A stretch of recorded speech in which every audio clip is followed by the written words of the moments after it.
Hi everyone, this is Anne, and in today's video, I want to talk about the power of acknowledging people. Do you ever wonder why our negotiations or our conversations go downhill? Why we aren't motivated to work for our company or to do certain things for other people? There are times when we don't feel heard or valued. One of the main reasons for that is we are not being acknowledged for what we do. People around us fail to acknowledge our opinions, our achievements, our views, ideas, suggestions, sometimes even rejections.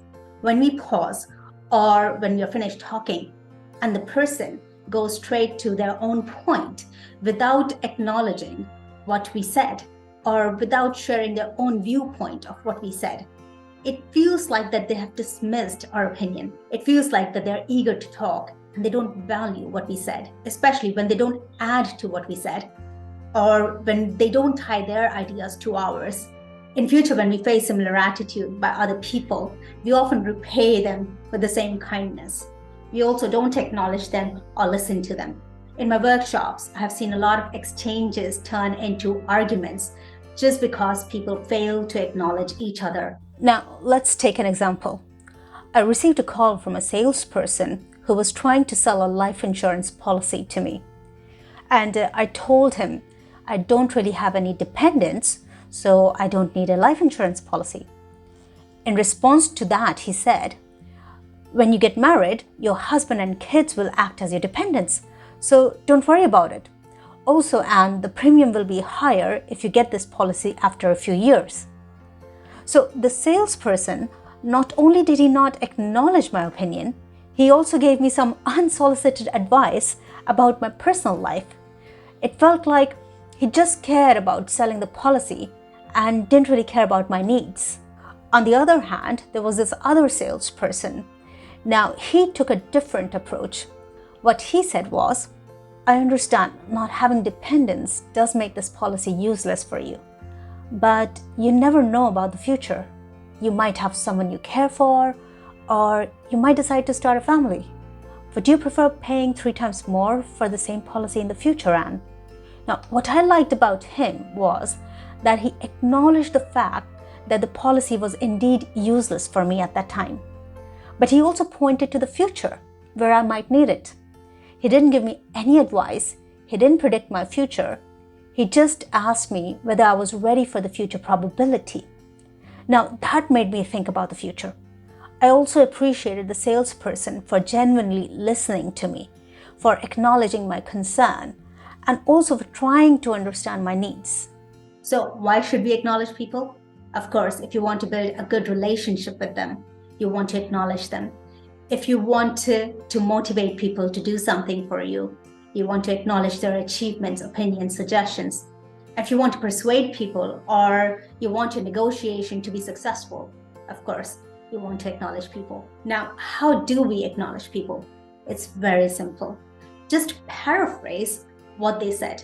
Now, paraphrasing means that you understand the meaning behind their words and say them out loud using your own words, after which you follow up with a relevant question or your own point or argument. When you do that, people feel heard and they're ready to hear what you have got to say. Another way to acknowledge people is when you agree with them, you say that you agree and then go to your point. If you disagree with them, you disagree very politely by saying, oh, you may have a point there, but, and then go to your point. If you agree or disagree with people, you have to acknowledge that and say that out loud so that you make them feel heard. When you don't acknowledge people, you're showing that you don't value their opinion, whether you're agreeing with them or disagreeing with them. And if that keeps on going, they will stop listening to you in response to that. Now, you can't be paraphrasing everything that people are saying. It will sound like that you're just repeating what they said, and it can become very annoying.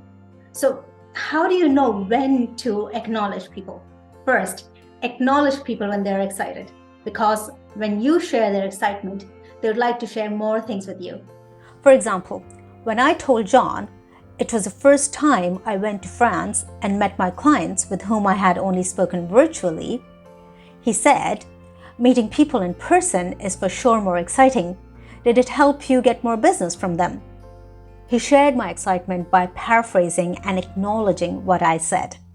He then asked me a question to show his interest in my experience, which is why I felt that John is not only listening to me and doesn't just understands me, but also is interested in what I'm sharing with him. Second, when you want to motivate people to do something for you, you want to acknowledge their achievements. You want to acknowledge their suggestions. For example, a subordinate said, "I think the client is not confident in us since we have only been communicating with them virtually. I'm sorry, but I can't persuade the client." Here, the subordinate is showing some concern and doesn't want to deal with the problem.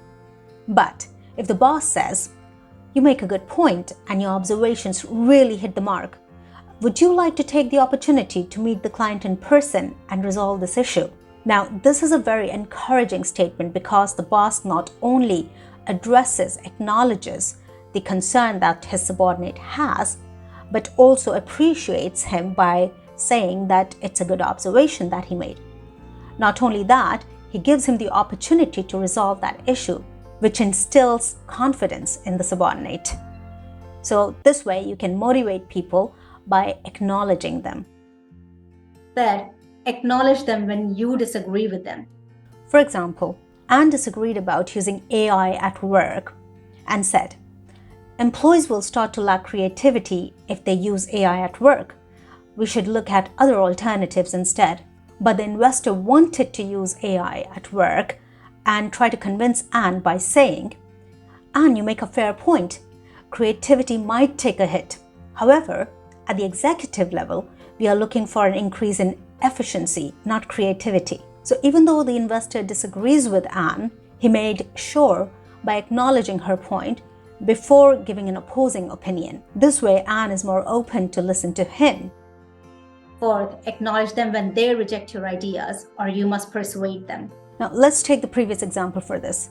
Let's say the investor wants to persuade Anne to implement AI at work. So when Anne says, "I still don't see a point in investing in AI. If fewer people are able to complete more tasks, we will have to lay people off." The investor could persuade her by saying, "You make a persuasive case, Anne. Laying people off does have some repercussions, but I'm sure you'd agree that opposing the use of technology is the same as opposing development." In this case, he again tells Anne that her point is valid by saying, "You make a persuasive case." And only after acknowledging her point does he go on to share his own opposing opinion, which is why this discussion will only remain a discussion or a debate, but it will never turn into an argument. What are the benefits for this? Of course, when you acknowledge people, you're building good relationships with them. You're building healthy, long relationships with your clients, your colleagues, your family members. Not only that, people also are more willing to listen to what you have got to say. It gives you credibility. So if you want to get better in communication and want to get things done, then don't forget to acknowledge people. For those of you who can't identify their own weaknesses while communicating and don't know how to improve their communication skills, please get in touch with me and book a session. See you soon.